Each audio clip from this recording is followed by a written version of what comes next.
Bang akan kemana, itulah tema Satu Meja The Forum malam ini. Telah hadir di studio sejumlah narasumber dari ujung sebelah kanan. Saiful Huda, politisi PKB, malam. Malam, Mas. Kemudian ada Mbak Rahayu Saraswati, politisi Gerindra, malam. Selamat malam.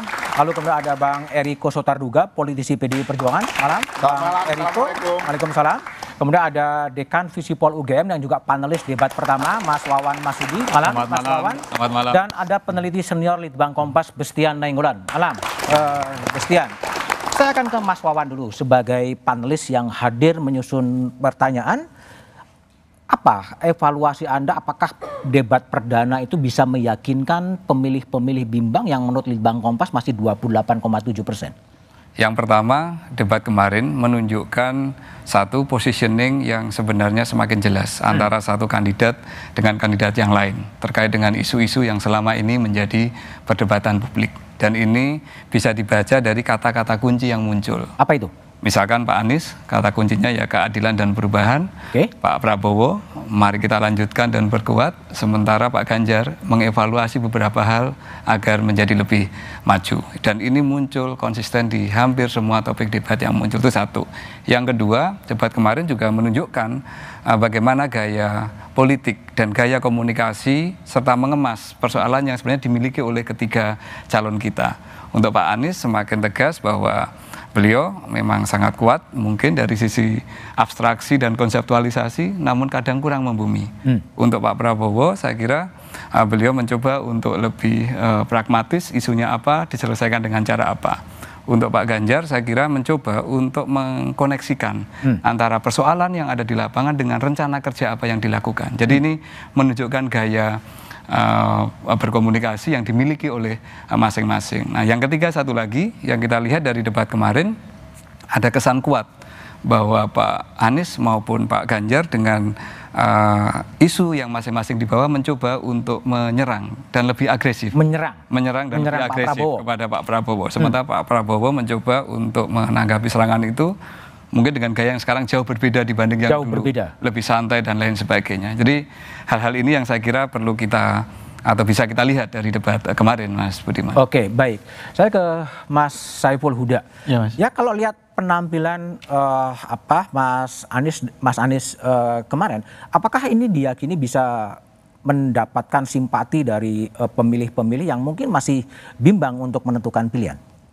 Hasil survei kira-kira dari beberapa lembaga termasuk Kompas, Telepon 124 responden menempatkan Mas Anies termasuk yang dapat panggung dalam debat tadi debat malam. Kemarin, oke. Nah, terkait dengan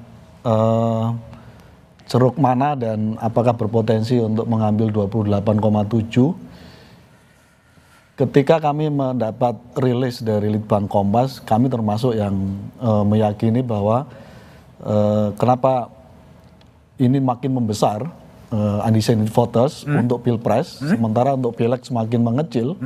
Kami meyakini berarti ada publik yang menunggu, baik itu anak muda, terus kemudian yang anak-anak yang kelas milenial dan generasi X, tadi juga tergambar secara detail di situ. Ada pola yang berbeda sekali dengan pilpres sebelumnya. Jadi tiga generasi ini pada posisi kami menyimpulkan mereka menunggu. Dan kita berharap menunggu apa, Mas? Menunggu lihat pergerakan dari paslon ini seperti apa. Ini saya kira pola yang berbeda kelihatannya. Nah, karena itu panggung debat kandidat pilpres baik capres maupun cawapres ini akan kami manfaatkan sepenuhnya untuk menangguk elektabilitas dari undecided voters yang masih menunggu sampai 28,7% itu. Termasuk dengan metode yang tadi Mas Wawan sebutkan, attacking, menyerang Pak Prabowo gitu. Sebenarnya tidak menyerang. Kan objektifnya memang begitu. Jadi kami menyampaikan apa adanya saja, bahwa fakta hari ini indeks demokrasi kita turun, bahwa hari ini kita melihat tontonan MK-MK yang secara tegas menyatakan ada pelanggaran etik berat ketika MK memutuskan terkait dengan pemberian pelolosan di bawah 40 tahun dan seterusnya. Kebebasan anak milenial dikekang oleh undang-undang ITE kita. Semua objektif. Objektif. Soal HAM ada juga ya? objektif juga. Oke, baik. Mbak Saras, apakah memang panggung kemarin kampanye debat perdana itu memang merasa tadi ada serangan kepada Pak Prabowo gitu dengan isu MK, dengan isu soal hak asasi manusia? Justru kalau melihat hasil survei yang keluar beberapa waktu pas menjelang debat, kami akan sangat kaget kalau justru tidak diserang. Oh, tidak serang. Sudah yakin bakal diserang? Sudah yakin bakal diserang. Oke. Karena memang ya kita semua, ini kan bukan hal yang pertama. Saya sebagai milenial udah 3 kali, 4 kali ikut pemilu. Ini bukan debat yang pertama yang Pak Prabowo juga pernah ikuti. Jadi hal-hal yang dimunculkan itu tidak mengagetkan. Tidak mengagetkan? Ya. Tapi Pak Prabowo ketika menanggapi salah satu capres mengatakan agak tendensius gitu, ungkapan-ungkapan soal pelanggaran agak tendensius. Jadi ini memang serangan balik juga gitu, atau gimana Anda lihat? Kalau serangan balik sih mungkin tidak ya. Tidak ya?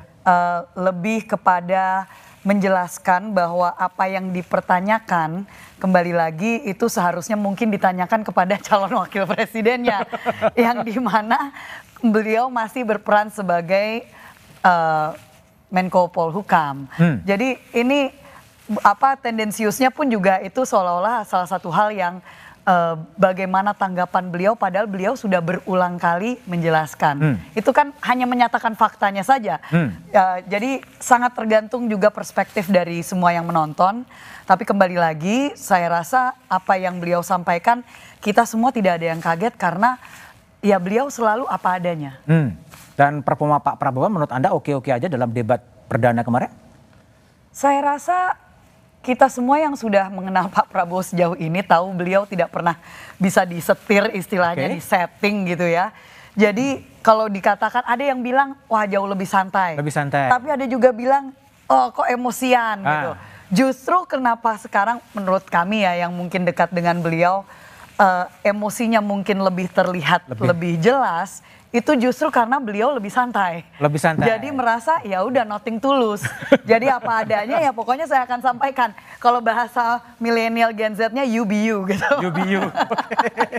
Jadi beliau sangat genuine lah. Genuine. Gitu, ya. Oke, Bung Eriko. Ya. Tadi ada Mas Wawan juga mengatakan ada upaya untuk kemudian menyampaikan fakta objektif kepada Pak Prabowo dengan MK dengan isu hak asasi manusia. Ini juga bagian dari strategi yang dijalankan oleh paslon nomor 3. Sebenarnya kalau berbicara jujur, Mas Budiman dan kita semua yang menyaksikan Kompas TV maupun adik-adik mahasiswa yang ada di sini, ini kan sebenarnya fakta-fakta yang memang harus diungkapkan pada saat debat ini. Ini kan debat memang membahas masalah hukum, HAM, dan juga hal-hal yang berkaitan dengan itu. Nah, ini sebenarnya menarik. Apa yang dikatakan tadi oleh Mbak Sarah, itu juga oleh saudara saya Saiful Huda. Ini kan seperti pengulangan setiap 5 tahun, kan begitu. Nah, seharusnya ini harus dituntaskan. Itu yang disampaikan oleh Mas Ganjar. Bahwa sesuatu ini jangan dibuat seolah-olah tidak pernah selesai.